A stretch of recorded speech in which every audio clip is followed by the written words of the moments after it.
அவனுடைய விண்ணப்பம் என்ன? என்னை ஆசீர்வதிக்க வேண்டும். அதோட எதை மிக்ஸ் பண்ணிட்டான்? அழுகையை மிக்ஸ் பண்ணிட்டான். அதான் எஸ்தருக்கு சொல்றா, அவன் பாதங்களில் விழுந்து அழுது. அப்போ காரியம் மாறுதலாய் முடிவதற்கு 2 காரியங்களை எஸ்தர் செய்கிறாள். ஒன்று, தன்னை தயார்படுத்தி கொள்ளுகிறார் ஃபர்ஸ்ட். 2, ராஜாவை தன் பக்கம் இழுப்பதற்கு அவள் யூஸ் பண்ணுற மிக முக்கியமான ஆயுதம் என்ன தெரியுமா? அந்த விண்ணப்பத்தோடு கூட அழுதல், அந்த கண்ணீரோடு கூட ஜெபம்.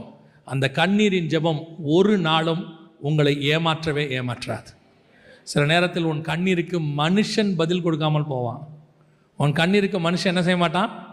பெருசாலாம் ஒன்றும். சில ஆண்கள்லாம் இருக்காங்க, என்ன அழுதாலும் கவலைப்பட மாட்டான். அவன் அதை பற்றிலாம் யோசிக்கவே மாட்டான். அழு, இப்போ என்ன, இப்போது நான் தான் உன்னை 10 வருஷமாக பார்க்குறேனே, அழு. அப்போ அவனே கேட்குறான், என்ன இன்னைக்கு நீ அழுவல? இதுக்கெல்லாம் நீ அழுதுருக்கணுமே இந்நேரம்.